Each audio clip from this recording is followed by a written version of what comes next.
I think that if you don't change anything, you will find yourself continuing to argue and to spin about money, and it will become even more painful. I really don't like the sound of that. And it's like, I love Nate. He's my person. We're engaged. And I'm thrilled, So why is it so hard for me to do this? I'm curious, why did you come back? When I think back at that conversation, I didn't realize how much trauma I carried without really thinking and evaluating if that made sense for my life with Nate. Things are going to start changing. After 4 years of med school, it will be 4 years of residency and 1 year of fellowship. I'm about 7 months from relative freedom. When I talked about money, it was never empowering. It was always a sense of stress or shame. It's kind of interesting from our perspective, seeing similar but different takes on the same problems. It really gave me a lot more peace of mind. Achieving financial goals is a really empowering feeling. It's not something I thought it would, I never thought I would say that sentence.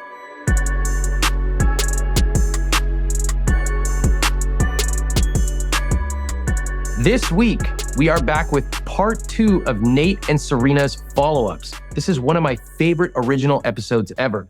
And it is pretty rare that I get a chance to speak to a couple after the episode airs. So I'm excited to learn what changes they've made and how our first conversation affected them. Join me as I revisit moments from their first episode with them and we go through their new conscious spending plan 2 years later. I think you're going to be surprised. Welcome back. Oh my gosh. Hi. I'm so happy to see you both. It's been a while and I've always wondered how you're doing. So yes, I want to get into all the numbers and everything, but first of all, welcome back. And how are you both doing? Thank you. Thank you. Yeah, we're excited to be back. Excited that people liked our episode. In general, we are really good. I think the last time we had spoken, we had recently gotten engaged and now we are getting married in May. So we're like 6 months out. Congratulations. Thank you very much. We're really excited. Funding a wedding has been definitely a challenge, but lots of really great learnings and something we are really excited to invest in. But yeah, no, we're really good. Awesome. Nate, how about you? How are you doing? Been doing great. In my last year of residency, so I'm about 7 months from relative freedom. We moved a little closer to where I work, so I'm not commuting quite as much on a day-to-day basis. So after 4 years of med school, it will be 4 years of residency and 1 year of fellowship. So I'm going to get some really particular, skills that I can bring into a career after that I don't necessarily have just from residency alone. So I'm going to go do a really intensive surgical fellowship, and then I'll be free. So just happier, maybe a little healthier, and yeah, ready for the next chapter. And Serena, are you at the same company you were when we talked last? Yeah. So I'm still at my role in media. I'm a full-time writer, and yeah, things are great. We're still I'm full-time remote, and I don't know if Nate had mentioned, but we'll be moving. His fellowship is in Dallas, so we will be moving next year to Texas, and I'll just continue to be remote. But yeah, things are wonderful. Awesome. Okay, great. I have to know, what was it like being on the show last time? It was a revelation I wasn't expecting at all. It really shifted a lot of fundamental ways that I thought about not just my finances, but finances that we share as a couple. When I think back at that conversation, I didn't realize how much trauma I carried from, the way I was raised and the way my parents kind of dealt with money around the household. And I didn't realize how much I was bringing that without really thinking and evaluating if that made sense for my life and, my life with Nate. But I still had these very firmly held beliefs. It was definitely an eye-opening experience for sure, being on the show. What's an example of a firmly held belief that you had that you didn't realize you were bringing? For sure. I think we talked a lot about, how we split rent. And I was like, well, yeah, 50-50. Why should I'm not getting, 75% of the apartment. I'm not getting like, I own, all the bedrooms or whatever. And then Nate is, I mean, yeah, the closet is debatable, but I feel like that's par for the course. I was like, I'm not getting more apartment than Nate is. Why should I have to pay more in rent? And I was only making that decision based on like those facts alone, but that's like not how life works. And if I'm making double of what he is making, it seems so obvious. Like, I totally get that. And I feel like people definitely commented about it and called me out. Don't read the comments. Never read the comments. I know. They don't exist. They don't exist. But no, it was like, it was something I really had to be like, oh, I didn't think of it that way. And I also, a huge revelation that came out of that was how much stress it was actually causing Nate, which honestly was in a lot of ways even more of like a wake-up call for sure. Wow. Ramit, you're just out here doing the Lord's work and saving couples all over America. Well, that's what I like to say, but it's nice to hear it from the couple. That's amazing. I honestly loved our conversation, but I love what you just said even more. The realizations you had, the fact that you took the feedback constructively, and honestly, the fact that you're back here to talk more. I'm like, you two are awesome. I love it. We all have things that we're not doing optimally, things we bring from a past history, or just things we don't know. And it's hard to hear that you might be doing something in a way that's not optimal or even hurtful. But to be able to take that feedback and make changes is, to my mind, it's incredibly impressive. Nate, how about you? What was it like being on the episode when we first talked? So definitely was really enlightening, just in a lot of kind of overarching ways, kind of taking the sort of bird's eye view of the entire relationship from a more financial perspective, but also generally speaking. So a lot of the anxieties that I personally had about my own finances sort of being in this stasis for essentially a decade, basically, before I'm going to actually be earning a salary that's commensurate with the amount of debt I have and all of these other issues, or that it was not an unreasonable situation to be in, that it was okay, things were going to be okay, that it is just a pretty crazy environment financially for a few years, but then things do improve after that. As with a lot of people who go into medicine, there's a lot of delaying gratification and a lot of anxiety about delaying that gratification and not being necessarily as on top of, having all of your ducks in a row financially in the meantime, but sort of understanding that things are kind of heading in the right direction, going to be okay. It really gave me, again, a lot more peace of mind, just in terms of on a day-to-day basis, saying I'm not about to be homeless tomorrow. I can afford rent, can afford food, be on top of things, but not to stress as much about it, because that sort of improvement is on the horizon. Yeah, I agree. What about the relationship dynamic and the dynamic around money for the two of you? What was that like, hearing how the conversation unfolded? What do you remember feeling at the time? I remember basically being really, first of all, very surprised just at the emotional base that so much of that conversation was built on, because a lot of, particularly Serena's relationship with money and the anxieties and concerns surrounding it were from an emotional place, not from necessarily a pragmatic or an economic place. And so it was really interesting just to sort of understand the extent of that, as opposed to it purely being a financial question. So that was really interesting in real time. Yeah, I vaguely remember us interrupting the call I think I went into the other room and gave you a hug, because I think we were both just feeling really just like vulnerable, and it's interesting because, if you think about finances, so much of it feels unemotional, but the truth is, like, I realized I wasn't being generous at all with the way I used my money and spent my money in this relationship. You know, I used to never, it sounds awful. I used to never think to, you know, treat Nate to a coffee, you know, like, or, you know, take him out for lunch. She bought me a coffee today.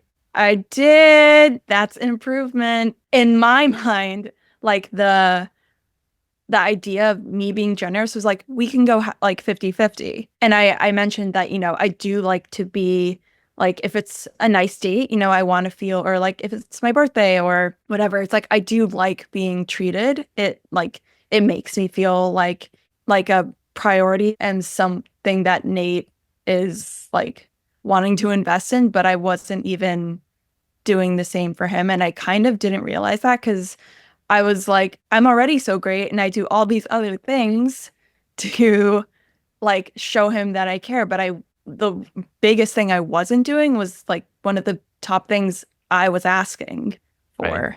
Right. And again, like that's like, I never saw money as like something that could be used to, you know, foment closeness or show your partner that you care. Like I was just like, it's like transactional, you know? And it was honestly really empowering. And it feels good to do those things. Like I found that out. And if it makes Nate happy, it makes me happy.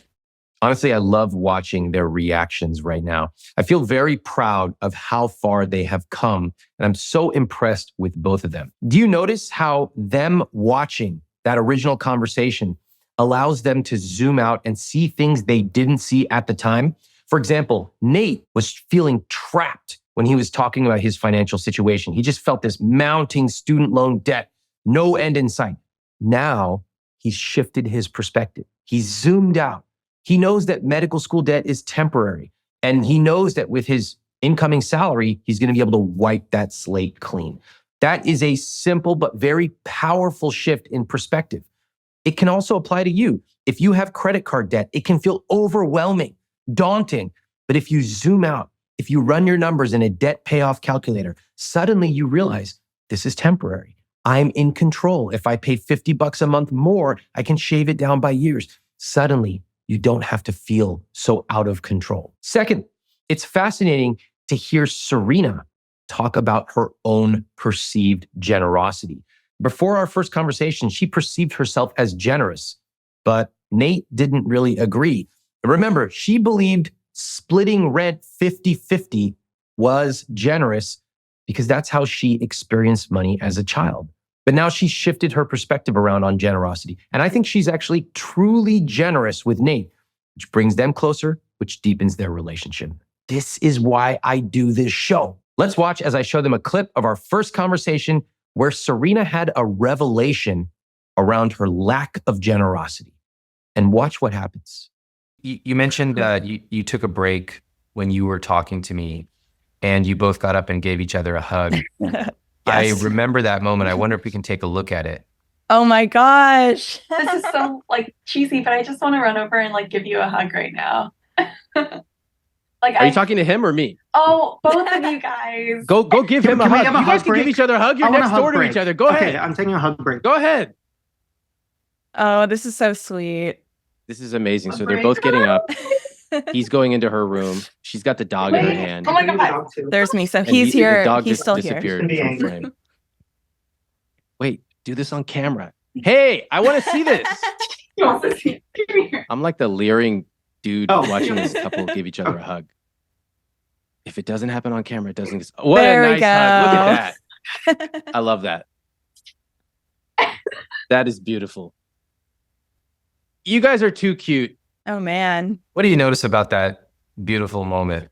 I mean, I feel like that was just like that was not something we planned. Like it was just totally like we felt it in the moment. And I think that's how I'm showing Nate, like, I see you, you know, I understand that like this has really been affecting you in ways I didn't know. And that physical touch, that moment of closeness and reassurance. Oh my gosh, I love that you just played that for us. I haven't seen that since the episode first aired. Yeah, I looked so young and happy then. I know, so much collagen. You know, the thing that I noticed about it was none of us knew it was going to happen. It was totally impromptu. And there was just this moment that, Serena, you were like, I want to give you a hug. And the thing that I love is when people are really intuitive about something. And I'm not this way. I'm not intuitive about a lot of things. I'm cerebral and I plan stuff and I model it out. But, sometimes I meet like a really creative person and they're just like, oh, I put this outfit on today because I just felt like it. And I'm like, what? What word is that? It felt? What does that mean? And I have been trying to learn how to be more intuitive. And there are a couple of areas of life where I'm super intuitive. Travel, I just kind of know what I feel like and I can create this experience. Money is one where I love seeing people be intuitive. And so to see the two of you get up, give each other a hug while we're talking about this complex topic felt so good for me because it's so natural. It was like, there's nothing else you can do but give each other a hug. And I really appreciated that moment. Thank you for sharing it again with us. I'm so glad that we captured that. Did you both watch the episode after it went up? Mm-hmm. I did right when it came out, so it's been a while, but yeah. I think I did, but I think I had to break it up into a few different sessions. Just hearing my own voice. What was it like watching and hearing yourself on camera? It was kind of tough for me. I'm not gonna lie. Like I lived through that conversation. I knew what I said at the beginning, and then I sort of knew where we ended up by the end of the conversation. But definitely hearing at least like what I was saying at first, like I sounded like a and it was a little hard for me to hear. And I realized, like, I think, again, like you asked us, like, what's an adjective that you would want people to describe you as? And I remember, like, again, mine was definitely, I think I said generous. And I was like, this is not a generous person. The way that I was talking about money. And like, I know it came from a place of like fear and deep anxiety that like I was raised with. Like, I wasn't trying to be selfish. I love Nate more than anything. But you wouldn't tell it by, some of the things that I feel like I was saying and how firmly held those like beliefs were. What did you do after we hung up?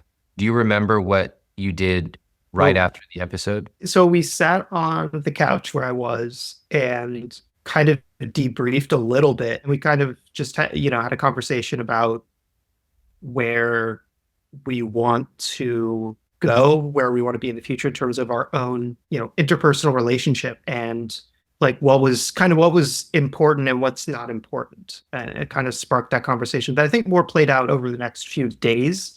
But that was sort of the initial, I think, thing we did afterwards. I feel like rent was due really soon after this conversation. So we definitely reevaluated those numbers and that split. So that was definitely a big, I would say, change that took place pretty soon after. I think we've always been pretty open with talking about money, but I feel like we were both now, a lot more empathetic to where each other was coming from. He will understand if I'm being a little cautious and know that it's not because I'm like not wanting to be generous. It's because I have this like latent fear. And once he kind of reassured me that things are okay. And then also after I was paying more in rent and realized I wasn't bankrupting myself, I felt like I could breathe and rest easy and be like, oh, I can afford a lot more than I thought I could and not, have those fears that I worried about actually happen. And so I feel like we were both just a lot more understanding of each other. If he said he couldn't treat me, it suddenly wasn't something that I sort of like that like would result in a fight or something. Like those things I feel like just didn't really happen as much. Nate, how about for you? I remember at the time you were commuting far. You had a high gas cost. Salary was low. What changed for you about the way you talked about money? The only thing I have to edit with what Serena just said is we have always been open with each other, but we may not have been before the initial conversation we had really clear-eyed about why the conversations we were having had the sort of emotional tenor or whatever sort of tone that they had. And so just going forward, being able to sort of approach conversations about money and also add on a tag at the end of, and I love you, and we're going to be okay. And, being able to sort of understand the anxiety that was inherent in those conversations ahead of time and being able to communicate to that anxiety on Serena's end really did help keep things on an even platform when we were having those conversations going forward pretty much immediately. And to this day, I think we had a conversation about wedding planning recently where I literally ended it with, and I love you, and we're on the same team, and we got this, and it's going to be okay, and we'll be fine, and we'll get through this, and we're going to have a good time. You just being a little bit more conscious about that. Oh my God. Hold on. Amazing. You too. That's so good. That is so good. I agree with everything. He said, for sure. We're on the same page. We're talking about money. It might be hard right now. Maybe the numbers don't make sense. Maybe one of us feels anxious. We're going to get through this. We are on the same team. I think it was very hard for me to see we're on the same team financially when it's like, this is my money and then this is your money. This is how much you're making. This is how much I'm making. And I have to say, it's very empowering to be able to talk about money in a way that is like bringing us closer, again, like reinforcing kind of like the strength of us as a unit. And yeah, I wonder when we might have gotten there if it weren't for this conversation and stuff. I just have to say, I love watching these updates. So often when I speak to couples, they are like two boxers in a ring who have each gone to their own corner. They are not a team. They are not partners. They are in their own corners saying, I can't believe you spend that much at the gas station. I can't believe you spend that much at Target. And after a while, it becomes simply a ritual. We argue about money. We fight about it. It's uncomfortable. Frankly, it's unhealthy. But when we take a step back and we realize it's not you versus me, it's us as a team, suddenly we can start to make changes together. Let's watch as I remind Nate and Serena how they talked about money during our first conversation. I loved how honest you both were when we talked. Serena, especially you had some killer lines when we talked. Oh no, I'm scared. I'd love to get your thoughts on one of these. Yeah. Let's take a look. At this point, we were talking about Nate occasionally running low on money, and I think he needed to ask you for help paying for something. Let's take a look. He used the word groveling. That's the word we're discussing here. Take a look. But Nate is really saying like the word groveling, that's not a word you want to hear your partner say in any scenario. No, it is not. Doesn't matter if they're earning $0. They should not be groveling the other partner for anything. So when my partner says groveling, what should my reaction be? My reaction. Yeah, what should your reaction be when your partner says groveling? No groveling allowed. God damn. I thought I was harsh, but Serena is absolutely savage. Oh my God, that's terrible. Oh man. That's so good. Nate's enjoying this a little too much. Nate, I have to hear from you. What do you think about that answer? That was off the cuff, by the way. We've come a long way. We've come a long way. The perspective that you go into those conversations with is sort of the perspective that most people come out of the conversation with. And, credit due where it's due to Serena, because changing somebody's mind is hard. Changing your own mind is maybe harder. And for her to come in with those ideas of what basically we should be talking about, how we should be talking about things that didn't maybe necessarily always match reality, and to recognize, some erroneous beliefs or thought patterns, and to do real work to actually approach them. I mean, it's why I'm marrying her, because that's the kind of person you want to be with. Somebody who's actually going to do the necessary work in a relationship, because nobody's going to be 100% perfect except for, whatever crush you had in third grade, but they're not real. That's not real.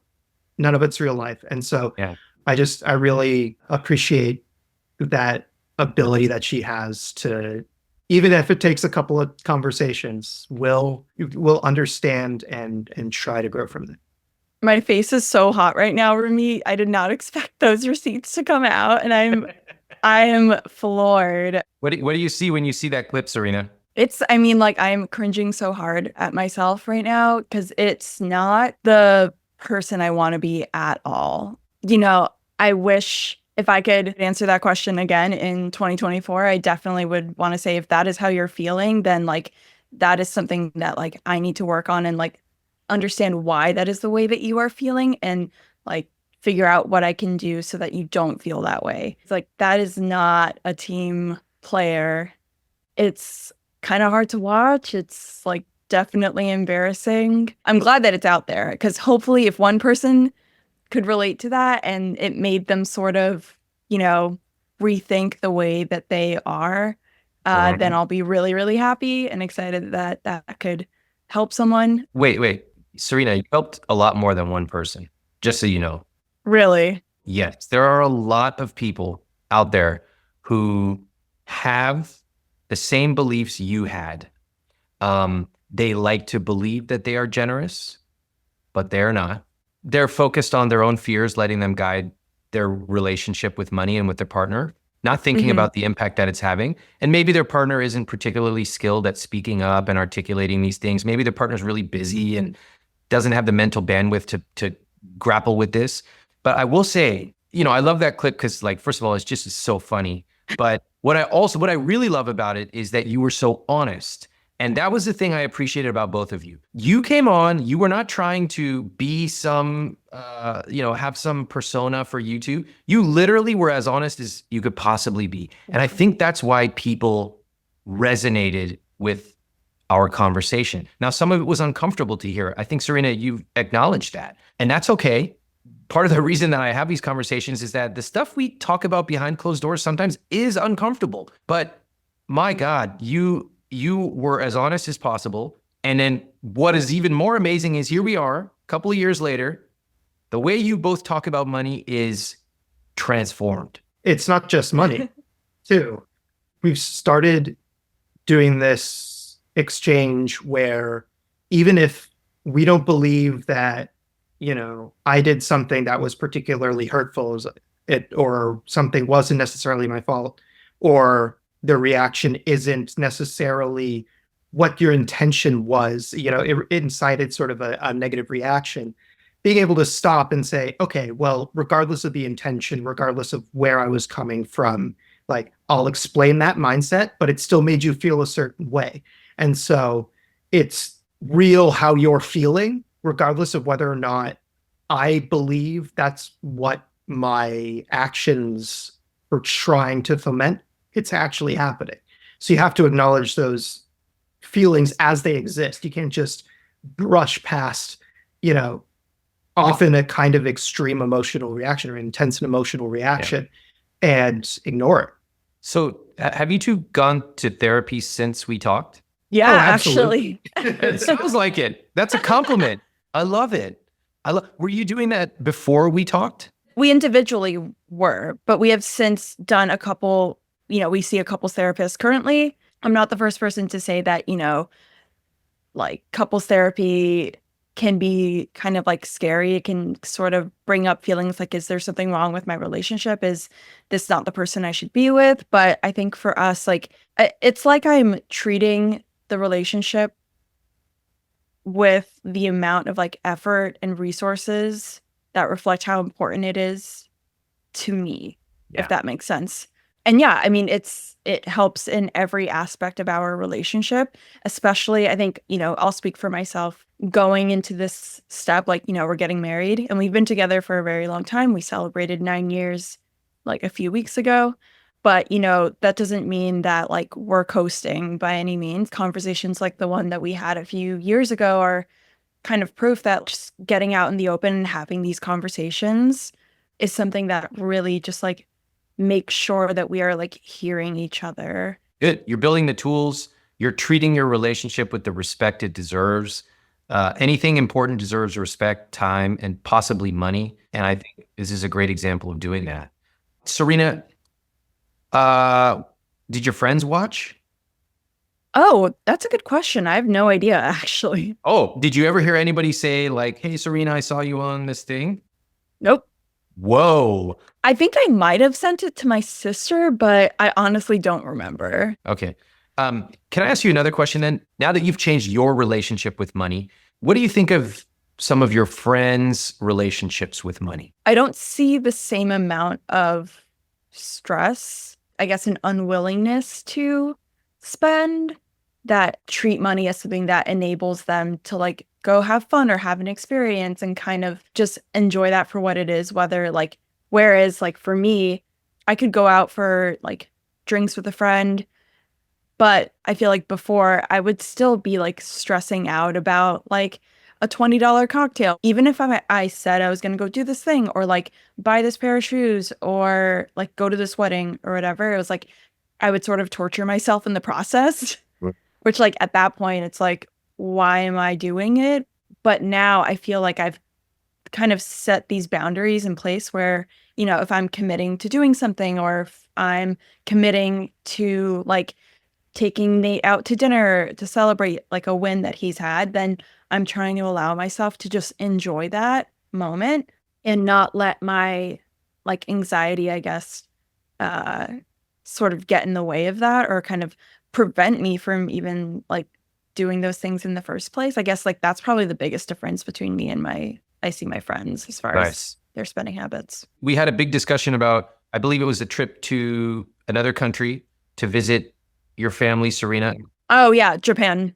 to Japan. Mhm. And there was a whole thing about, I want you to come, but then you need to pay me back. First of all, what happened with the debt? I don't think I paid the entirety of it, but it did contribute to a decent extent. I totally forget the details, unfortunately. It didn't really end up impacting the trip as much as it could have or anything like that. It was really, really a nice experience. And whatever that mix of me paying back and having some of the debt forgiven, Mhm. it was fun because we communicated about it Great. in whatever way. Again, barely remember, but Isn't it funny how some of the things that are so existential to us at the time then become forgotten later on? Yeah, like I can't Yeah. believe I felt that strongly about it in the moment, looking back on it Yeah. now Yeah. with kind of a fresh perspective.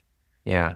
You know, it's funny in our financial lives, there's thousands of decisions we will make. Everything from should we get the cheap bread to the nicer sourdough bread, all the way up to should we buy a house, should we retire at age 62 or Mhm. and I never wanted to drown in those decisions because like if I want really nice bread, then I'm going to fight for the really nice bread. And I know that about myself. I don't want to get in that place. So Mhm. I decided there are a few key things that matter to me. Our savings rate, our investments, just a few big things, the things that are going to be worth a lot of money. And then I wanted to create a life where I don't have to like let the dark side out when it Mhm. comes to what type of pineapple brand should we buy. Yeah. And I find that to be such a relief. I think for me, definitely for my wife, Mhm. the idea that there's a few things that matter. Let's talk about them. Let's be honest about why. Let's make sure we hit those. And for the most part, let's build a life where we don't have to worry about the price of, can we get a cheeseburger or not? Yeah. Sounds like you've come to that concept as well. There are things that matter Mhm. and maybe things that we can be a little looser about. Let's talk about wedding planning. Congratulations on the wedding. That's awesome. Thank you. When did you kind of decide that you were going to get married? I think we had gotten engaged before the initial conversation we had. Going from then, we knew we wanted to not have a wedding in the state we're currently in. Okay. And that just immediately throws a pretty big wrench into ability to plan and get things together. It is just not easy to do those things from a distance. So it did take a little bit of time. What's it been like planning the wedding together? It's been really nice. We intentionally tried to pick a venue that had some of the stuff included, so we didn't have to deal with choosing our own, choosing everything. So there's a few things that we still have to narrow down, but we're doing really well in terms of actually checking things off the list. We know we have deposits that are going in. But overall, the decision making itself hasn't been too difficult. Are you having fun planning it? It's really fun, at least for me. There are a lot of moving parts. I feel like up there with my college degree and, future house, like this is one of those big life expenses. I personally, I think, have tried to not let the stress of planning a wedding get in the way of why we're doing it. I feel like in a lot of ways it has brought us closer, and it feels very natural for us. Like it doesn't feel like it's not the right time. Like I say this now, check back with me in like 6 months, but I'm like not really nervous. I feel like it's just been exciting to plan what this day will look like for us and our guests. And honestly, what a blessing. I mean, really to see how far you've come, not just financially, but relationally is like really amazing. And just to have a little part in that feels so good. How did you decide on how much you were going to spend? I'd been in a couple weddings, did a lot of research online, got some books, really dove in. But like, again, I wasn't about to make this like my whole personality or anything. It sort of started with like, well, what would be like our dream wedding, and then like scale it back to like a responsible version of that. And then sort of like, again, like looked at what our finances are going to look like in the year like leading up to it. What do I think we'll be able to realistically, comfortably afford in, it's like March, April of 2023. So it was a lot of like projecting and looking at the finances and seeing what we can make work. Did you involve family money? Did you take part of your savings and put it towards the wedding? And how did you think about how far to go? So I actually came in initially from a kind of different perspective, which is looking around at different venues and seeing what it costs. So there are cheaper venues that you need to hire outside catering, which is larger costs, and figuring out that, the cheapest venue on paper might have other hidden costs inherent to it. And so figuring out overall, again, what is the granular amount that a realistic wedding is going to cost, regardless of where it's held. And from there, essentially going to the what can we do? What do our finances look like? We learned a lot about just like how expensive the wedding industry is, period. It's like $30,000 is like kind of a shoestring budget, which is insane. Like it's insane. But yeah, I agree with Nate. We sort of looked at the venues, and also we're like, okay, what are like the most, I feel like we both sort of, we didn't write this down necessarily, but we came up with like, what's the most important aspects of the wedding? What are they? What are your top three? I mean, I would say like the venue slash ambiance slash like physical space was probably the most important. Below that, we're wanting to invest in photography. Because it's sort of like, I feel like I've, again, read, and it makes sense. I've read of couples that, skimped on the photographer. Yeah. And then ended up regretting it. And then maybe like third would be like, right now we're figuring out like our DJ slash like sound. Because, we're getting married outdoors. We want to make sure people can hear us. I don't want to scream my vows into Nate's face. That's like not romantic. I like your decisions. I will tell you, we went through all of this. The reason I asked, are you having fun? Nate, I think this is especially true for guys. When you're engaged, I talked to a lot of friends and married people and loved ones, and there were two kind of reactions. One was, oh God, it's going to be the longest year of your life. and then the second one was, wow, you're going to have an awesome time planning the wedding. And I just intuitively loved the idea that I'm going to have fun. We're going to have fun. And we decided to make it the most fun year of our life. And so we made that choice. We went through it. We got the opportunity to build something together. And I love the way you're talking. We have these trade-offs. We have a certain amount we can spend. We better find the thing that fits. It's kind of like your first big project as a married couple. And also, I just want to say I'm glad that we got a great photographer, because we look at our photos every anniversary. At the very least, we look at our videos, we look at our photos, we pull them up, we watch them, we learn new things. It's such a beautiful ritual that we have, and I'm so glad that we had our photo video team. So I'm so excited that the two of you are going to have a beautiful space.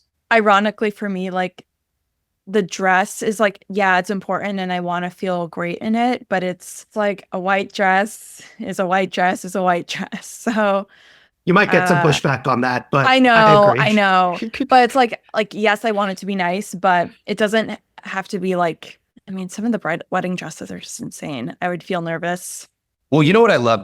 I love your point of view. I love anybody who has a point of view. You might have a different point of view than me, but I love a person or certainly a couple that's like, this is our point of view. We want, I don't know, this DJ or this thing because it's important to us. Amazing. That's what a rich life is. It's turning that dial until it feels right for you. So I think that's amazing. To answer your question, though, I did use a pretty significant chunk of savings for some of the upfront costs. Nate's parents are generously giving us like quite a large chunk of the overall costs as well. And my parents are contributing a little as well. Did you talk to them about this? Like, how did the parent contributing help come in? So I had a grandparent pass. There was some money that had been set aside from them to go towards a wedding already. And so that was something that I was supposed to be gifted by them, but unfortunately it wasn't the case, but that still exists. And then also my parents also wanted to contribute, and knowing financially where I am right now and knowing that at some point I'm going to be the one taking my family on vacation somewhere, I think that was not a difficult thing for them to want to contribute. Were your parents like, hey, we'll give you $20,000, but according to my calculations in the S&P 500, that money doubles every 7 years, so on a nominal basis. So therefore, we expect when you take us on the cruise, we're not going on a Carnival cruise, okay? They sort of laid it out for you. Did they treat it like an investment? Tell the truth. No. However, what's really interesting, so it's just not my parents' style. My mother just retired actually a few months ago, which has been a long time coming, semi-retired, mostly retired. So it's been a big change, and it's kind of interesting because it's actually brought out some of my parents' own, what's the word I'm looking for? Maladjusted views of money. Oh, tell me. Themselves. They've always been frugal my whole life. Okay. And so it's similar to Serena's not being able to buy nice things. I hope they don't think I'm throwing them under a bus or anything. But this is a huge single expenditure that completely goes against their relative frugality. And it's definitely been a bit nerve-wracking for them to be spending the money, even though they do want to be treating us. But it's kind of interesting from our perspective, seeing similar but different sort of takes on the same problems from. So in other words, they have the money, they want to help, but it's hard for them to pay all of that at once. Probably because your mom's retired, the income's not coming in, and will we ever get it? What if we don't have enough, etc. Correct? Yeah, it's the retirement funds are there. They're ready to retire financially, and this is something that they were planning for. But just the anxiety about making a big purchase that's sort of a one-time thing. There's been a lot of concern that we're not going crazy with it. Yeah, of course. It's scary. It's scary buying anything big. The first time I bought, well, I don't own a lot of assets except for clothes. I think my most expensive asset is a coat. But, the first time you buy something expensive, it's like, oh my God, this car or this whatever, this trip could really, it could, you kind of go to the worst. It could ruin me. Probably not going to ruin you, but it's scary. Congratulations on planning the wedding. Congratulations on getting married. I'm so excited for both of you. I love that you have your family involved. I love that you're thinking about it together and planning it out. That's the way it should be. So beautiful. I want to look at your numbers. Are you cool if we take a look? Definitely. All right. So you did the CSP again. What was it like? I made a lot of money in my 401k that I did not realize. And that was really cool. That's pretty good. I'm still at the age where I am like, to me, it's almost like Monopoly money because like I'm not touching it. I'm not using it. I think there's a way for me to access it, but I feel like Uncle Sam will get really at me if I do. So it's just like money that is just like hidden away somewhere that I honestly don't even think about. My company got acquired since our last conversation, and there was like a match program that I wasn't taking advantage of, which I did now. And I think my 401k doubled in the time that I last filled this out. So that was really awesome. I had no idea, by the way. Oh, I had no idea that you had that. Yeah, dude, it's awesome. It's so great. no, just kidding. Not really. Like it's good. It's you know, it's good. It's solid. But then yeah, like looking at my savings, for example, like I did take a large chunk of that out, and so I am rocking with like less than I normally would have, but I'm again trying to not freak out about it because, you know, hopefully I'm only getting married once and I'm okay with it being a large expense at this point in my life, knowing that, you know, it'll even out. Like, you know, we won't be paying rent for a few months at the end of the residency program. And then, you know, we'll be moving to a relatively low cost city compared to, you know, the last two places we have lived. And so again, it's something that I'm trying to not, like, I'm not really worried about it right now. Love hearing that. Love that. That's a more sophisticated understanding of money, that you've planned for it. You have money in savings. Sometimes savings get used for specific purposes, and you know what's happening in the future. You know specifically these months we're not going to pay rent. That means we're going to save X dollars. This thing is going to happen. Income is going to go up from Nate's side, and on and on and on. So you're looking at the full picture. I'm really glad to hear that because, you know, I've felt this way, but there's like a tiny like piece in the back of my head that's like, am I just being really naive about the situation? And like Ramit is going to tell me like, Serena, you need to get your together or something. Well, hold on. We haven't looked at the CSP yet. Let's look at the numbers. But just in general, the way you talk about it, see, what I like is that it's multidimensional. One-dimensional is, the money is going away. That's so one-dimensional. That's very childlike. But multidimensional is, I take account for all of my money, net worth, 401k, cash flow, all of it. And I know that some can go down, time can make up some of it, et cetera, et cetera. So I think that's really sophisticated. All right, let's take a look at the CSP. All right, so partner one, assets are 0, investments 43,000, savings 5,000, and debt 68,000 for a total net worth of negative 20,000. Partner two, that's Nate, 18,000 in assets, investments are 3,000, savings are 1,000, and debt is 460,000 for a total net worth of negative 438,000. Okay, fine. So you're in the negative. You're very chill about that. Yeah, I mean, yeah. Let's. So just so everybody listening, everyone's like, why is this guy just like skipping over it? And let me tell you. So what is that? Student loan debt? It's just student loan debt. It's not credit card debt or anything. Okay, and you're paying that off to the tune of $900 a month. Is that extra or minimum? Yeah, it's extra. What's your minimum? I think my minimum is around 600. Okay, so you're paying $900 a month, so you're paying extra. Okay, fine. And then that interest is a real so I'm trying to. What's your interest rate, like 7 or 8%? Yeah, it's like 7. I think it's right in the middle. It's brutal. Hate that. Okay, Nate, you have $460,000 of debt, which is medical school, correct? Yep. Anything else? You got a $200,000 truck in there or something I didn't know about? Oh, I wish. No. So that's some left from undergrad, about I think 17,000 from undergrad, but then almost exclusively, 4 years of medical school in New York City, very high cost of living. And so a lot of, extra loan from there. All right. So everyone's wondering, like, why am I not freaking out? Why am I so calm about this? In fact, why are they so calm about this? Can anyone tell me why? Good question. We're very calm about it. Why is that? So I am going to be a doctor and in a lucrative subspecialty, and I'm going to be able to aggressively pay that down, and aggressively by the tune of even as much as 100,000 or more per year, hopefully, in the next 18 months. That's going to start. Yeah. So, yeah, getting there.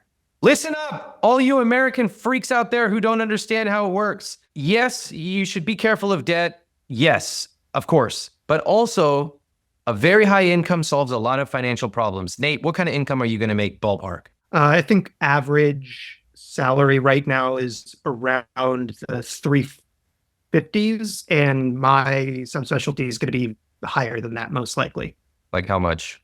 It depends on how much stake in ownership of surgical centers, things like that. Probably going to end up in the realm of it. This is a generous estimation, 500 to 600,000 to upwards of $1 million if I am invested in property and practices that are doing well.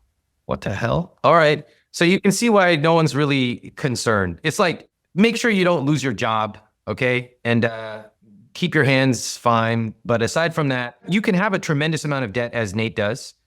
But if you have the corresponding tremendous salary, then it's just a matter of extra zeros, okay? We might as well have this be 46,000 in debt, and Nate could pay it off, which he's going to do. And I also think, you seem to be pretty reasonable about keeping your expenses low. I don't think the two of you are going to go crazy.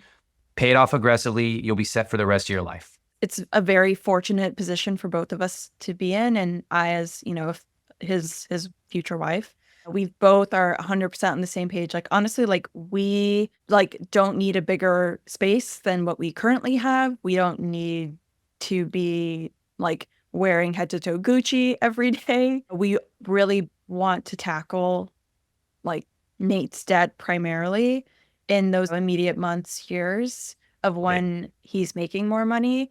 That's like 100% our goal. I would say that. And then maybe like a down payment with like our finances combined would be sort of like the first steps. When one or two people go through a massive salary increase, I always encourage them to talk about it. What are we going to do? Let's make our decisions before it comes in, because when you suddenly see like $50,000 a month coming in, you actually get really sloppy. So I like to make the decisions before, and we go like, okay, these are our priorities. And I actually encourage couples to increase your spending in certain areas. If you like the dinner out, go for it. That's not going to affect you anymore. But also, I like to have one central focus for the money. Like, we want to pay our debt off aggressively. We know the exact month and year it's going to be paid off. We're going to focus on that. Of course, we'll take a trip. Of course, we're going to go out to a bi-weekly dinner or weekly, but this is going to be our focus. Let's do it. And then when that date comes, you're about to pay off the debt 3 to 6 months ahead, you sit down and you have another conversation. Oh my God, what are we going to do with these thousands of extra dollars we're going to have per month? And then you raise your standard of living, get a nice shirt, take a nice trip, keep investing aggressively, etc. All right, you guys are great. Let's keep moving. So we need to keep in mind that your income is about to increase, but as of currently, it's jointly $131,000. That's $7,000 a month from Serena and $4,000 a month from Nate. Okay, 131K. With that said, let's look at your fixed costs. What's this number here, Serena? Fixed cost percentage? 59%. Okay, 59%. Not bad. Not bad. 59%. Yeah. All right, good. Taking a look here. I mean, you're within my parameters, so I have no comments. Let's just, I will note that we have $900 of debt payments from Serena. Nate, you're not yet paying off your debt because you're still going through it, correct? I am signed up for the SAVE plan, which is currently on hold in the courts. And so all of my debt is in deferment and just racking up interest. But again, it's going to be racking up interest because I can't pay down the interest right now. At some point, that'll restart, hopefully not for 18 months, but we'll see. All right. How are you only paying $400 a month in groceries? I don't know how Nate is paying more in groceries than I am. That doesn't seem right. You gotta bump that up. Maybe I meant to do 250. Should we change it? Yeah, let's do that. Thank you. All right. I think that's more accurate. Yeah, I don't know. I feel like we have like a couple of our like standby meals that we can make that we love, that are like quick, easy, healthy, inexpensive. Well, what is it? Tell America, because they need to know. Oh my God. So we have this. Can I like blow the lid off of Martha Tacos, Nate? Okay. What's happening right now?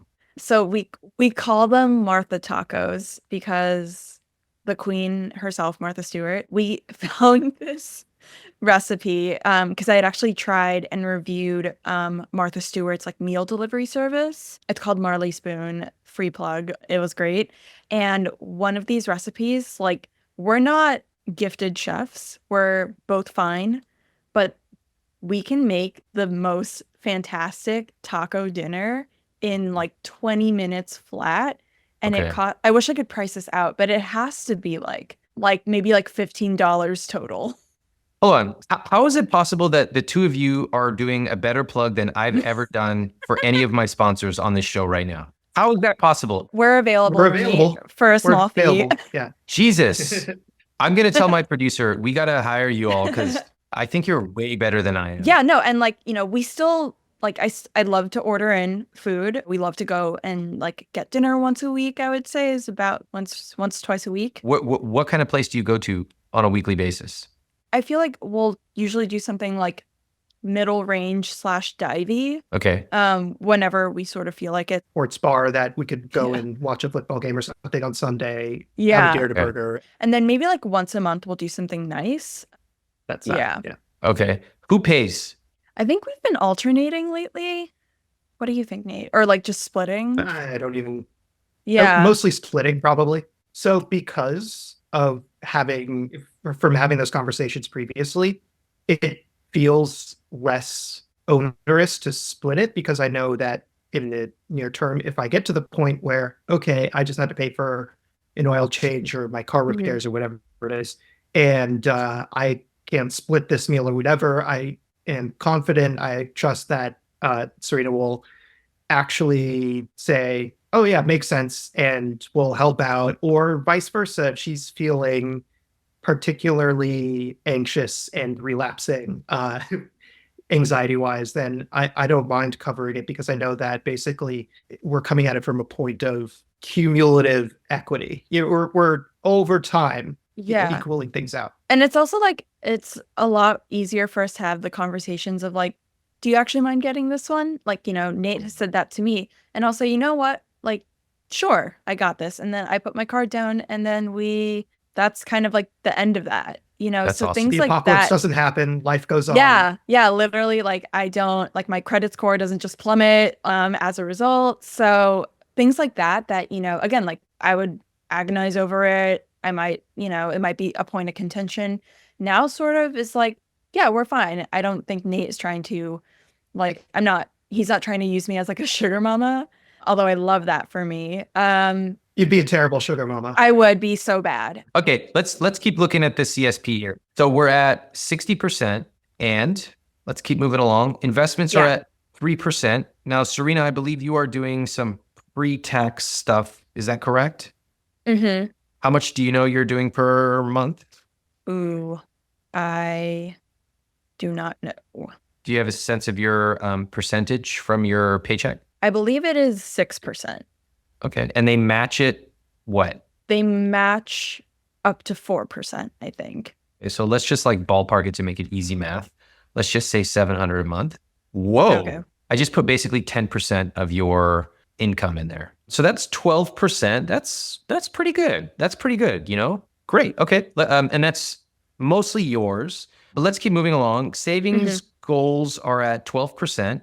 So you have an emergency fund at $1,000 a month. I feel like these numbers maybe shifted quite a bit just because like we're kind of dialed in on paying for our wedding now. So things like vacations and gifts are just less of a priority. Yeah, good. That's how it should be. You have a big expense. You got to cut somewhere. That's great. And then finally, you have guilt-free spending at 25%, which is $2,000 a month. Are you spending this much on guilt-free spending? I don't think so. Yeah, I don't think so either. Yeah. I suspect most of it's going towards the wedding. How much did you take out of your savings for the wedding? I think I've took out around $5,000 or $6,000. Okay. And Nate? All of it. How much was that? 1,000 to 2,000, I think, at this point. Okay, got it. Well, here's what I have to say. I'm really glad your salary is about to go way up, Nate, because otherwise we'd be having a very different conversation. Okay. Yeah. But, yeah, me too. But we know. this is good. I'm getting a bump in 6 months. I get a like 60% bump in 6 months, and then after that, even more. So. Oh, that's good. Mm-hmm. Okay, so you'll go up to like 10K. Okay, good. That's gonna make a substantial difference. Yeah. You want to see? Let's play with the numbers. Yeah. All right, look. So you're going to go up to like 10K a month, Nate? Is that right? No, it's going to be around 6.5K. I think pretty close to what I'm making currently. All right, let's just match it. Let's just for Yeah. easy math. Oh my God. Whoa, that's crazy. I changed his income. They're basically making the same income. What just happened to your fixed cost number? It went from 60% to what? 47. 47%. And this is signed. My name is on paper. This is happening. So Hell this yeah. is real Yeah. right now. Okay, so look at this, everybody. Yeah. 47%, which means you have margin. You have a lot of margin. Means if you want to get an extra taco, go ahead. But more importantly, the way I look at it is I would then begin saving more. That's actually the Yeah. first place I would put, because, you know, you've got a relatively low amount in savings. You've got 6,000. Mhm. And, you know, hopefully everything goes great, but you could suddenly be putting multiple thousands of dollars per month in your savings just in case something goes wrong. I would love that. Yeah. And you can do that. And then, of course, you can also start paying off debt a little bit more aggressively. As you both know, if you ever run a debt payoff calculator, especially with your balances and interest rates, even an extra $100 a month is amazing. But an extra 500 can shave off years from your debt payment. So you have the ability to do that soon. That's fantastic. Question.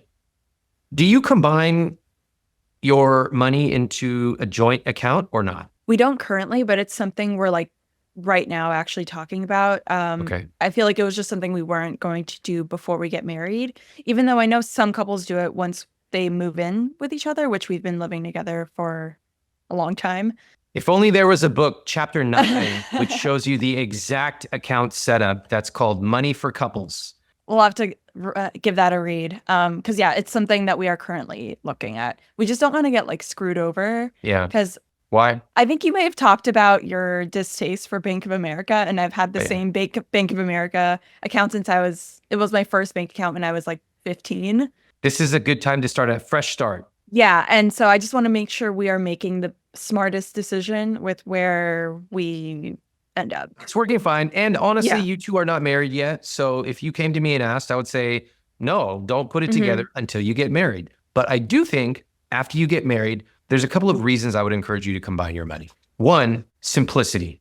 It's going to make things a lot simple if the two of you as a unit don't have to be Venmoing back and forth and this and that, just simple. But two, there's actually good research showing that couples who combine their finances actually feel more satisfied. And in my own experience with my wife, when we combined our finances, almost immediately overnight, it was, we are teammates. It's not his money and her money, it's our money. In your case, you know, you probably want to have some conversations about premarital debt, things like that. Are you all signing a prenup or no? That's the plan. We haven't really looked into it. We're both like very open to it, you know. Good. Can I make a suggestion? I think it makes a lot of sense, particularly with all this premarital debt and, you know, maybe there's some family stuff. You should do it now and not wait, because it takes months and you really don't want to be talking about this right up before the wedding. So I would highly recommend you get into it now, have your lawyers, et cetera, et cetera. It will be good. It'll be fairly straightforward. I love the approach you both are taking. Yeah. We have some stuff to talk about. Let's get a prenup. Fantastic. My parents, to this day, they've been married for over 30 years. And I am like 99% sure that they do not have combined finances because, Whoa. yeah. Wait, do you ever ask them? I've not asked them because, as I mentioned in the last episode, I feel like a lot of my own trauma and how I viewed money, especially, you know, in a couple or familial setting, was with what I was raised. I would be down to ask. Why don't you just text them right now? Like, what if you did? What if you're just like, hey, mom, or hey, dad, do you have combined finances? What do you think they would say? They would say no. I would say, why are you texting me this? I'm like 99% sure because like I still see them like splitting grocery. Like they keep like receipts and they still like to, I think, even things up, which is not the life I want for me. Can I ask you, like, what does that make you feel when you see your parents doing that at this age? It seems like transactional, honestly. Like it seems like an unnecessary chore to sort of deal with. I don't want to be at that age. And my parents love each other. They're obsessed with each other. But I also like sort of don't see the point in it. You know, they've been like married for as long as I've been alive. You know, my sister and I moved out almost a decade ago, you know, when we went to college. Or no, over a decade ago. So they've been empty nesters for so long at this point that I sort of just am like, does this really, like, it's like that thing where it's like, if you weave in and out of traffic, it's kind of like you end up getting to the destination at the same-ish time as someone that just like stayed in the like lane that they were in. So I sort of am like, you're nickel and diming each other, and for what? Isn't so much of how we treat money that way? We're simply repeating our own behavior for many years, far beyond what even makes sense. Yeah. Often that behavior came from our parents in a time that doesn't make any more sense for us anymore. And it's not getting us what we want. Like, I love the way you describe it. It feels transactional. I agree. And in some parts of life, sure, we need to be transactional. If I'm doing a business deal, I need to have records, etc. If I'm buying graham crackers for my wife, I don't know why I came up with that example. I haven't bought graham crackers in 25 years. S'mores are good. Yeah. What? It doesn't feel like a team. No. And I want everybody to hear feelings matter in money. Money isn't just about dollars and cents. It's about how we feel. It brings us together or it splits us apart. So I love your observation about that. Also, Serena, I love that you're creating your own path for yourself. Your parents love each other. They have their own way of doing things. That's okay. That's their life. That's okay. But for you and Nate, this new family, you can choose how the two of you want to relate to money. Very cool. Thank you. All right. The wedding is budgeted. How much are you over budget already? Yes. Yeah, that's a good answer. Like, how much do you think it will end up being? Let's just pretend the original budget was $100 for the wedding. How much do you think it's going to end up costing? I think we're like, realistically, we have a spreadsheet that kind of tallies our current costs. Yeah. I think we're at like 45. 145? 45. Or 5. No, we're at $45,000. Oh, okay. What's the budget? I think we started out at 35. Okay. But that's basically the venue. That was basically the venue. Yeah. Oh. And then I think we loftily were hoping to like keep it under 40, but then we sort of have like been like, it's not going to happen. Yeah. It's fine. Realistically, we wanted 40. Realistically, and like, I would love for photographers to not be like $6,000. But again, I'm like I said, it is one of the biggest components that we are prioritizing financially. And I'm also of the mind where it's like, as someone that has like been freelance, like I understand like the gig economy, like from having lived it in New York. I'm never going to be like the kind of person to tell someone what their work is worth. Yeah. And again, it's sort of like with the rest of like the numbers in our CSP where I'm sort of not sweating it right now. I'm not worried about being able to afford it like in a couple months' time. Okay, great. Can I ask you, when you got on the calls with the photographers, did they do that thing where they were like, what's your love story? The first one did. And we ended up not going with her, even though she was really nice. Very nice person. They did hit us with that. That question. I'm very triggered right now. I just want you. Nate was like, what is going on? Yo, me too, Nate. Okay, let me tell you. You know what? Forget this podcast. Let me tell everybody. I have a few things to tell America. Okay, listen. When we sat down to plan our wedding, I told my wife, I said, listen, I'm going to build a project management model. You're not going to be able to understand the complexity of it. Just enjoy. And she goes, what the hell are you talking about? I was like, sit back and watch. I freaking took my laptop, put my headphones on, smoke started coming out of the screen. I built this freaking model for us to plan all this stuff. And then we get on calls. I set up all these calls with all these photographers. I was like, I'll take the call. She's on the call, but I'm driving it. The first thing all these photographers say, I guess they attended the same goddamn class. What's your love story? How did he propose? Yeah. I'm like, you got 28 minutes left. Are you sure you want to ask that question? And the energy was so weird, right? And my answer was like, oh, we met in New York and it was great and she's beautiful and so cool. And like, anyway, let's talk about your photography. It was weird. They didn't like it. I was like, these people don't know how to run a meeting. So then one day I was sick and I said, babe, can you like take the lead on this? Cause I can't even talk. She goes, yeah. That was the best photographer meeting of all. They were connected. They were like feeling each other. And I realized something. In the financial industry, there's a big complaint that a lot of financial advisors only talk to the men. Sometimes they don't even look at the wives. They only talk to the men. It's very sexist. Hey, guess what? Wedding photography industry of America. This is a sexist industry that only talks to the women. I wanted to participate. I wanted to drive it, but nobody would talk to me correctly. Nobody wanted to pay attention until my wife, very talented, came along and locked the deal down. Love it. It's a good complementary system there. Yeah. I guess it is. I guess we really do need teammates in this process because when the guys try to speak up, we get rebuffed. Okay, so they asked you that terrible question. What's your love story? God, stop asking that. Every single time I just get like a little shiver down my spine. Dude. Yeah.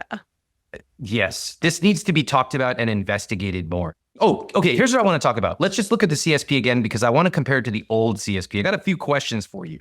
Okay, this is the old CSP, right? So first off, let's just point out a couple of things. It used to be negative 51,000 and negative 432,000. Now the net worth is negative 20,000 and negative 438. Wow. Serena, you paid off a lot of debt. Yeah. Good job. I basically have been, I think the numbers pretty much reflect this, but yeah, like I don't know if I was paying $900 a month originally, but yeah, my student loan debt has been something I've been trying to chip away like good job for a long time, and it's like my primary financial goal. All right, everybody, just so everybody who's not watching on YouTube can understand, when we talked a couple of years ago, Serena had $81,300 of debt. Today, she has $68,600, which is extremely good. Good job. Keep it up. And let's remember, she makes $6,900 a month. That's very impressive. In addition, her 401k used to be $19,900. Today, it's $43,000. Are you all ready to listen to me when I talk about the power of compound interest? Start investing. All right, let's keep going. Now, there is something that is a little peculiar to me. Hey, Serena, how come you're actually paying less in rent today? How is that possible? Explain that to me. So we moved since we last talked to you, and our total, like our net rent went down slightly. So I'm still paying more than Nate is. And it was a very easy yes to do so. That's sort of, yeah, like I think we went from maybe like 26 or 2,700 to like 25. And then that decreased, basically, I just sort of, like it reflected in my contribution, not Nate's. So Nate's still paying the same amount. Well, Nate's paying about $100 more, it looks like. We very much are lucky to be in this apartment. It's owned by a friend of mine, so we're basically paying rent, but we've also been doing a lot of maintenance around the apartment, things like that. So we're not paying much in utilities currently, actually. At the same time that we were moving, Serena was feeling a little bit more stressed about money. And so altogether, I said that I felt comfortable essentially paying $100 more in rent, knowing that I wouldn't be necessarily putting that directly into utilities. It just kind of worked out that way. I think the first month that I was here, I might have paid a little bit more. And then like it's kind of an ongoing conversation, you know, it's like we're not married to these numbers the way that I like strongly felt at the beginning of our last conversation, where it's like, if, you know, December rent's coming up soon. Yeah. So it's like, if, you know, Nate is feeling like 1.1 is a lot, then honestly, I'm more than fine tacking that onto my contribution every month. Sorry, on top of that is that she has been paying down pretty aggressively student loans and things like that. And so from my end, I am looking this kind of longitudinally where I'm not paying down debts right now, and she is. So that extra, you know, $100 a month, whatever it is, actually does end up saving us a lot in the long term. But it just, you know, it's not in one account. It's in two separate accounts. So it has to, you know, be balanced from somewhere. So that's the overall thinking. Let's look at the rest. What do you want to flag for me as changes from last time to today? I think we covered the net worth. Income is a little bit higher. Last time your fixed costs were at 77% together. Now they're at 60% together. That's quite a drop, right? Yeah, for sure. What happened? Rent went down a little bit. Uh-huh. Gas went down a lot of it. You used to pay $650 for your car. Now you're paying $450. Okay. What else? Yeah, car payment. Probably even a little lower than that, to be honest, too. This is all estimated. Nate, I don't think you're doing that $200 in debt payments anymore. That's correct. He's not. Yep. Yeah. Anything else? Let's look Sorry. at utilities. We're at 160. Now they're at 0. Which is nice if you can get it, but will never happen again. All right. Yeah, will never happen again. But yeah, our landlord essentially is covering utilities for us as a favor. I literally repaired the ceiling. So What's the clothes that you're all spending $160 a month on? I feel like that's like probably an average over like 12 months. Like there'll be Okay. some months where like I'll buy like a couple things and 1 or 2 months where I don't buy anything literally fine. as far as clothes go. So that's probably like an average. So many good things to notice here. Consider that Nate is still in his residency and that he's been able to pay anything back towards his debt. The fact that they have dropped their fixed costs from 77% to 60%, while Serena's 401k more than doubled, is outstanding. I'm a little surprised to hear that Nate increased his contributions towards rent after our first conversation, but it was his decision, and Serena is contributing a larger overall percentage towards household costs. So that's up to them to make that decision. Let's watch as I remind them how they used to divide their household costs. All right, fine. I got a couple other things I wanted to show you. I want to get your reaction when you talked about how you split rent. Oh God. It's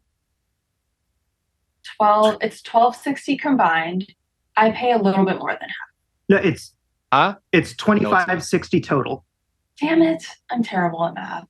Yes. It's $2,560, so I pay a little more than half just because I make more. Nate pays $1,200 to my $1,360.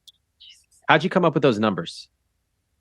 It was I know this was a juicy conversation. Don't lie to me. oh yeah. It was a negotiation. Okay, tell me. I got to hear this. So rent prices, as well as everything in the last year, have skyrocketed where we lived. So last year we were paying the same. We were both paying about $1,000 each per month. And this year our rent went up almost 30%. And so I could not really afford to split the rent at all. And so on the other hand, Serena really wanted to stay in the area that we're in. She really liked the area. I mean, I love the area too, don't get me wrong. But as opposed to moving elsewhere, where there would have been slightly cheaper rent, but maybe not that substantial. So she wanted to stay in the area, and the rent was too much for me to afford. So basically, it took a long time of me saying, I can't really afford this. Can we balance this a little bit in a direction based on what we make? Let me make sure I understand. So you're each paying $1,000. Your rent went up. That made it very difficult for you, Nate, to afford it. Serena, you wanted to stay in this particular area, so you had a back and forth, and you concluded with Serena, you're paying a little bit more, like $160 more per month for this apartment. Yeah. Okay. All right. What do you both think about how you are splitting your rent? At first, I was not thrilled at the prospect. What do you notice as you watch that again? It seems like it's like you can tell it's a point of tension between us, I think. And it's something that I kind of get the impression that it's something that, Nate was still struggling with. And I was just like really holding firm to, like, I feel like I was just really stubborn. Nate, what do you notice? So I kind of am remembering some of those conversations that we had. And yeah, it was very much the word negotiation was absolutely there. With front of mind. And it's a different mindset than we approach things now. We really have tried to move away from that. I feel like it's two different people. Yeah. Nate, it's different in what way? What would the conversation be like now rather than in the past when it was a negotiation? For lack of a better term, it would start from basically, here's how I'm feeling this month financially, and this is stressing me out, and like help. More from the point of kind of mutual support and trying to make each other feel comfortable in our own lives, and just, okay, you're stressed out this month. I get it. And realistically, if you pay, $50 less a month in rent this month, you're going to feel less stressed. You may not solve everything. You'll feel a little stressed out. It's not going to affect much. It'll even out next month because we're doing it in equal measure on both sides. It's both of us coming at the equation from a point of view where we need these things to feel financially solvent, even if that's not necessarily a rational thing, but it's something where we can communicate about our underlying emotions on a subject and bring that into how we talked about a subject. One of the things I noticed in the prior conversation, Nate, is that you didn't often advocate for yourself. And there were times where you had mentioned you're really busy and you come home from work and you didn't have the mental bandwidth for it. But I also think there are just that it was probably deeper than time, although I know time is real. Do you find that you advocate more for yourself, the same or less when it comes to money now? I think initially I advocated more for myself, though I also think that has to do with growing professionally and personally and things like that. So I think some of that was sort of part and parcel, kind of included into the big picture. But after a while, I felt like I didn't necessarily have to advocate for myself. There weren't a lot of points where I was feeling as if my needs were being unheeded or ignored or cast aside. And so once we sort of got into a habit, a rhythm of actually paying attention to each other's needs, to kind of think actively about each other, made it so that wasn't a necessary thing. Okay. Serena, what do you think hearing that? It makes me really happy, honestly, to hear that he feels as though he doesn't need to advocate as much. It really, truly means a lot to me. Because again, looking back at the previous conversation a few years back, I don't like what I'm seeing from myself. And I agree that, it's taken, it took work. Again, was a lot of rewiring how I moved about in the relationship, how I viewed money in this relationship. And I think I'm proud of us. I'm proud of our progress. I want Nate to feel as though he doesn't have to always speak up, and that rather I am paying attention and making sure that, he's good and that he's not stressed. If I'm picking up on something, I can then proactively sort of be okay, let me offer to, cover this, this week's of groceries or something. And it's again, something that, I wasn't dialed into before, but something I'm really trying to do going forward. And I actually want to slightly change my answer just briefly. I think maybe I am advocating for myself more, but I think also how that advocating for myself looks has changed, where I can just say something, communicate a need. And it's not where I feel like I even am advocating for myself, even if I'm expressing something that I want or need. It doesn't feel like it, because the understanding that it's not coming from an adversarial point of view, and that, how we're both approaching these situations is important. And so it doesn't necessarily feel like advocacy or advocating for myself per se, but that has more to do just with how we're holding the conversations that we hold on a day-to-day basis. Good. I don't think that it should be adversarial. I think that even if the two of you have different priorities for money, you can most of the time come up with a solution that works for both of you. And sometimes it's okay if you don't agree. Maybe we're in semantics here, but when I think about advocating for myself and my wife advocating for herself, in general, I think it's a good thing. I don't find it to be adversarial. I also don't associate it with negotiating, which becomes very tiresome in a relationship. That's not what I'm talking about. Advocating for yourself is often like, what is it that you need? What is it that you want? Maybe you need some time alone because it was a crazy week at work and you just need to be alone on Saturday. Or maybe it is, I need a hug when you get home. Or like, maybe I need for us to eat out once a week because I do not want to cook. And the reason I asked Nate, and the reason I would actually encourage you to think about advocating as a positive thing. Every individual in a relationship needs things and they change. And that's okay. In particular, I talk to a lot of men and women who lose themselves in their relationship because they put the other person first. They're always kind of dancing around their partner's needs. And they may have a lot of money, but they don't even know what they like anymore. No hobbies, no nothing. It's like, I don't want that for either of you. And I just want to encourage you to both continue to stay grounded in what you want. It will actually make your relationship better. I've learned that myself. My wife has helped me advocate for myself. And I think that that's just a very powerful skill. I'm curious, why did you come back to speak to me? I'm thrilled you are here. I really am. But why did you want to come back? This is fun. I learned a lot in the first chat that we had. I think now is a good time also for us to be having some more of these conversations. When we chatted last, like a lot of the numbers and goals that we had were kind of still in the hypothetical. Now they feel a lot closer and tangible, and we're making this big step. And I think just want to like also continue just kind of like doing the work for a relationship.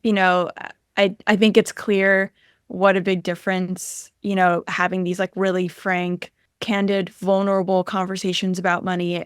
It changed so much for us in just like our day-to-day, big picture and day-to-day, honestly. And like, I didn't realize I had paid off as much of my student loan debt and, doubled my 401k. I literally, again, like I know I should like really keep an eye on these things, but like, I'm sorry, I don't. I am like, I don't. And so it's also nice to celebrate the wins for both of us.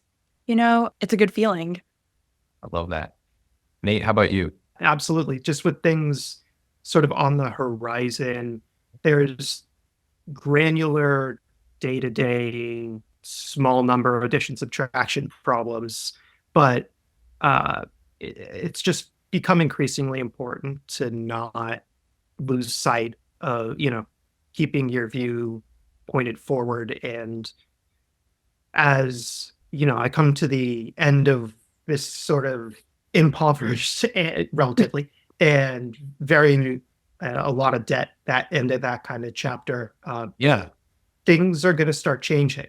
And I just place a lot of importance on making sure I'm good, we're good, as those changes happen, because you don't always know exactly what that's going to look like until you're in the situation or until something's happened.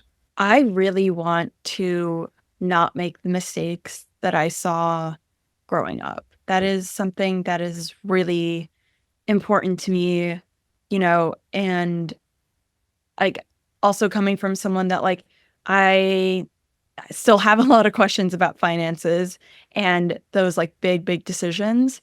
And I don't want to be making these sort of like mindlessly and not realizing if there's money left on the table or, if there's like flexibility that I didn't know of that I could be using to, make our lives like richer. It's like I didn't know I had as much like money to spend on dinners or treating Nate until I had this conversation. So things like that are also really helpful. And we just love talking to you. Oh, I love it too. I rarely meet, first of all, you guys are great. Just, it's fun to talk to you. I love the things you tell me, and I love how honest you both are. That's one of the things that just like stands out to me every time I talk to you.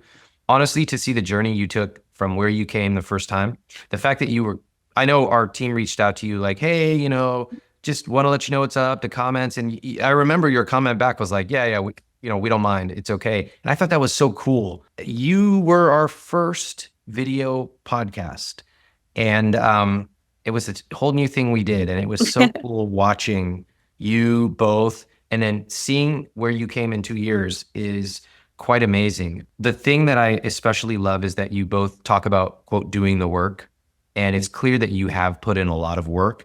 You've mentioned a therapist, you talk about money, you've rediscovered a way of interacting.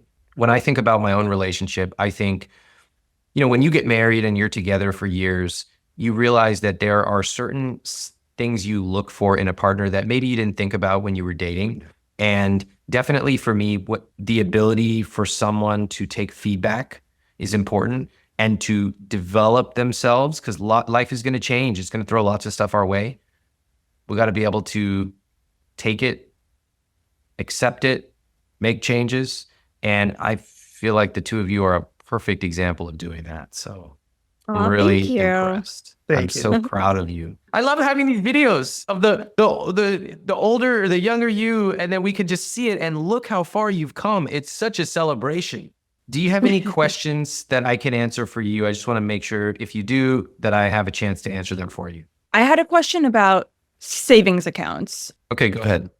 So I don't know much about savings accounts. Like I mentioned, I still have the same checking account and savings account from when I was a teenager. I sort of am wondering if there's a way for when I'm able to build back my savings and invest more. Should I be looking for like different things in a savings account? Because right now I think I get literally like 2 cents. Yeah. Which, thank you, Bank of America, so much. I'll tell you. So like your account structure is a pretty simple one. This isn't complicated at all. You can open them up. It's quite easy. You can do it online, and you can even transfer money from one account to another all online. There are lots of great savings accounts. Ally Bank has a great one. Capital One has a great one. They're all free. They all have high interest compared to what you're getting, like roughly 4.5% approximately. There's several others. You can find them if you just search for my name savings account. And those are great. One of the cool things you can do with Capital One and a couple of other accounts is you can open up multiple savings accounts or multiple sub-savings accounts. So you can have one for wedding, down payment, emergency fund, and you can even name them. So in chapter 9 of my book, I talk about how to name them and how many you want to have, like 5 or fewer. That would be super cool. So that's what I would do. Checking account, I would get out of Bank of America. I personally like Schwab. I think they're great. They have a lot of awesome things you can do. And if you travel, you don't have to worry about ATM withdrawal fees. You can take it out at 7-Eleven or internationally. So lots of stuff you can do there. Again, those all connect with each other, money transfers. What I might consider is for the two of you, when the time is right, to kind of take some time. You don't have to rush it, but kind of plan out, hey, we're going to get married. We're probably going to combine accounts. Let's go through the book and let's read it and see what's going to make sense for us. We probably don't want to commingle certain things because we're going to sign a prenup, but day to day, the amount that we're each making, probably it makes sense to go into the same joint checking account. And then from there to go to various different places. Yeah, I think like the overarching like concern that I have is like, once I have, kind of built up my savings, like I want that money to still be working for me in some small way. Because right now it's just not. Yeah, it'll make like 4% as of right now. It'll change over time. But sure, it should be earning a little bit more. I think more importantly, you don't make much on interest in savings, but it is good to have the right account so you don't have to think about it. Totally. Cool. Nate? So I recently, for interviews, had to fly all over the country, stay in hotels, and put it all on my card. And now I'm trying to put that over on like a 0% APR for 18 months card. And my credit score is decent, and I'm still getting rejected because I have $460,000 of debt. Yeah. I'm kind of a little bit at a loss of how to get around that right now because I'm just racking up interest at this point as opposed to, balancing or transferring a balance and actually saving money, but obviously, it's difficult. Yeah, I have a couple of suggestions. This is where I think that stepping in as a team can be really helpful. So I'm looking here first, Nate, I'm looking at your CSP and I'm looking for some amount of liquid savings that would make this okay. How much do you have on that credit card? 4,000 something. Yeah. Okay. So, right off the bat, you only have $1,000 in savings. So even if you took all of it out, you don't even have enough to pay for that trip. So then I kind of come down here and I look and I go, okay, wait a second. Your fixed costs, Nate, are 72%. And then Serena, if you see yours are 53%. So it's, considerable difference. Nate, you're saving $10 a month and you're investing, a little bit, like $100 a month. So it's tough. There's not like there's a pot of cash sitting around. Mm-hmm. So here are your options, Nate. You could, one, put it on whatever credit card you have. If you need, you could open up an easier credit card, one that they might give you, a secured credit card where you could put $1,000 down and slowly pay it. But it won't be 0% interest. You'll pay. Alternatively, the two of you could have a conversation. And I think this would be one where I might say, Nate, I might advocate for myself and say, hey, here's the situation. Like, I have to pay this. I don't have a pot of money right now to draw from. It would be really helpful if you could help me. Here's what I would be looking for. And of course, I know, Nate, that you would take money from your own situation and put it towards it as much as you could. But hey, if you have some money, it would be very helpful for me because otherwise I'm about to pay 27% interest on this trip. The two of you could talk about it. And maybe Serena says, yes, I can help with all of it. I can pay all of it. That would be the furthest end of the spectrum. I'll pay it all. Just send me the bill. Next, she might say, I could loan you the money. That would be up to you. Maybe she would say, I can help you with 1,000. That's what I'm able to do. And you would say, thank you so much. That means a lot. I love you. And I will handle the rest on my own. But you can see that you start to talk about, here's the situation. Here's what I'm asking for. Mm-hmm. And then Serena has the right to decide how she wants to do it herself. How do y'all feel that conversation, would it go in a constructive way? Yeah. I mean, like, I think now the biggest thing is like everything has options. Everything is a conversation. And also just, again, like I didn't see the emotion or like, I guess, emotional impact or benefit that money can bring. Again, like I came at it from as transactional as one can get. I feel like now it's like we have options. It feels good and it feels like empowering for us to know that we can figure it out, whatever we end up settling on. Love it. And Love it. also great to know that like I can help I can help him. Like that's a really that's like a very, as like a partner, it's like that's a great feeling to know that, you're there for someone and Nate knows I have his back. These are the times like this where it's not that Nate is spending on some crazy expense. It's like he had to do it for work and he doesn't have the financial means for reasons that are based on where he is in his career, but it's going to change. And these are the times where a partner can be like, let me help. Yeah. And wow, it goes a long way. People really remember those moments. Anything else I can answer for you?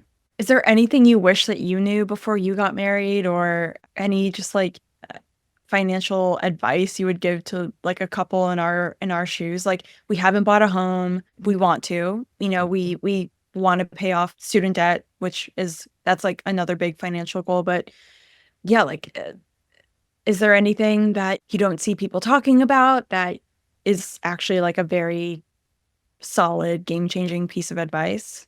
The best thing for you, I would give you personalized feedback for your exact situation, which is, I'm so glad that you have worked on the fundamentals of money and your relationship over the last 2 years, because as Nate puts it, things are about to change.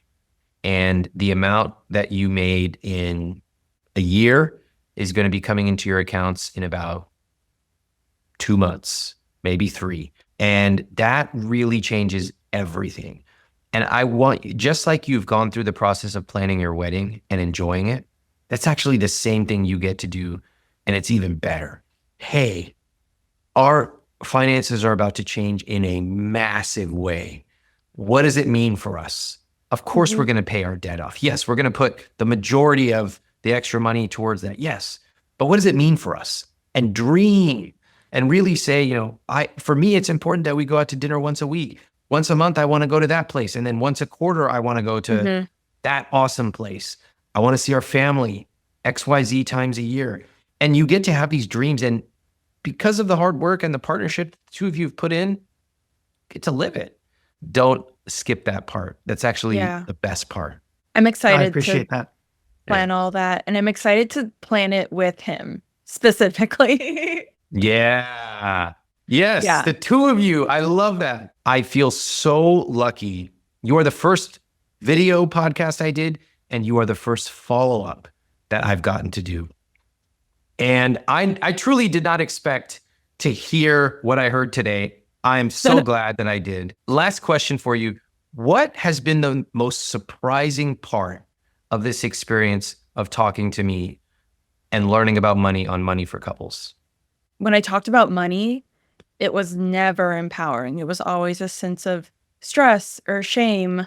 And now, you know, I'm not like I can afford to pay off my student loan, pay rent, get groceries, and be, you know, relatively comfortable. But even so, it's like, even with what I have, I'm able to make it in a work and understand how to make it work in a way that is having a positive impact on my life and Nate's. You know, I feel like I have a much better understanding of how to use my money in order to actually like enrich our lives. Like Nate and I aren't the sort of people that are just like, oh, like we just feel like buying something for like no real reason. Like I feel like I've learned how to be a lot more intentional with my spending.